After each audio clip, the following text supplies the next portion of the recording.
Alright, so today we're going to be talking about a game called Shockrods. It recently had a closed beta, so I'm going to be doing my impressions of it, what I thought about the game. Shoutouts to Green Man Gaming Publishing for sending me a code. So if you don't know what Shockrods is, the best way I can describe this game is imagine if Rocket League and Quake Champions had a baby. That is this game, and if that sounds chaotic, it's because it is. Now, the beta didn't have much content and it was pretty short. It only went on for like 3-4 days, but I did like what I played.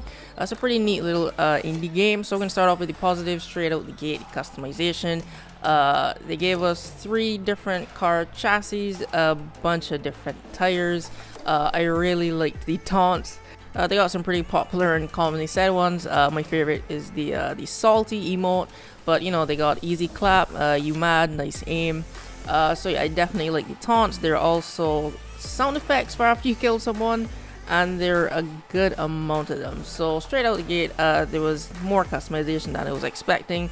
There's some clear elements here from Rocket League. I don't know if that was like an inspiration from it, but that is not a bad thing.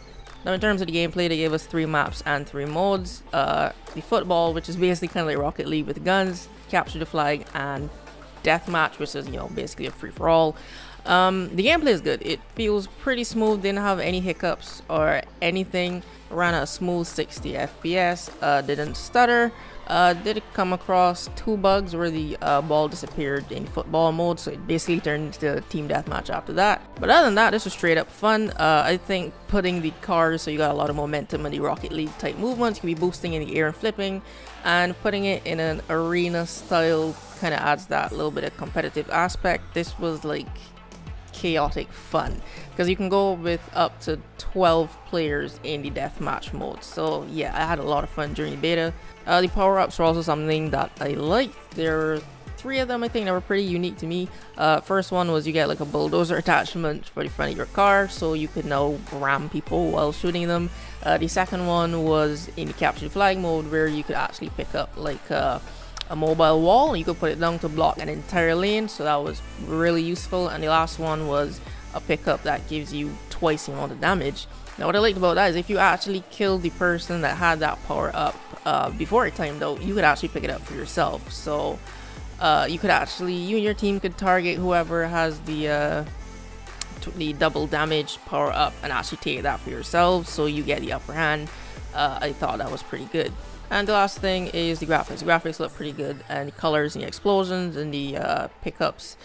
So yeah, this looks pretty good for an indie game. I think it's running on the Unreal 4 engine. So yeah, this looks pretty good.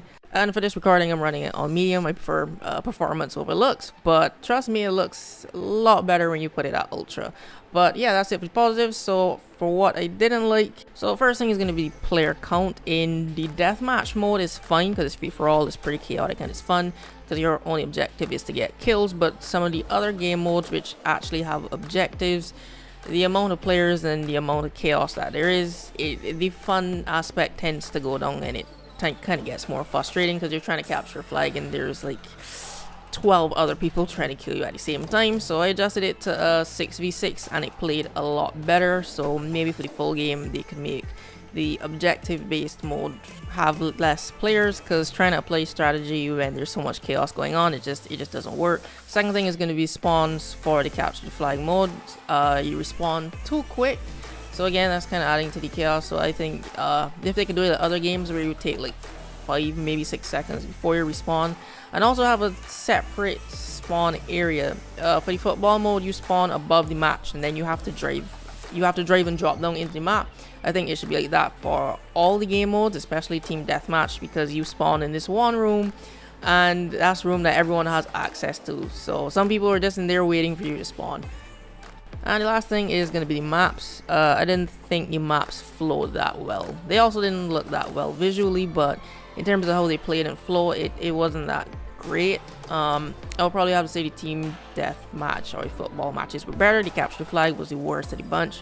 So I don't know, maybe they could look at other arena shooters to see how they have their maps set up. But yeah, the maps didn't flow that well. In terms of suggestions, maybe one thing I would like to see is maybe a mini map to the left showing where you and your teammates are, at least, you know, just like a top down view of the map. only showing friendly players, because again, I think this would be better if it was more competitive, but it doesn't have to have a map, but I'd like it to have one. So overall thoughts, I like the game. It was pretty interesting, so I recommend you keep an eye on it if you're into Rocket League or any arena shooter really.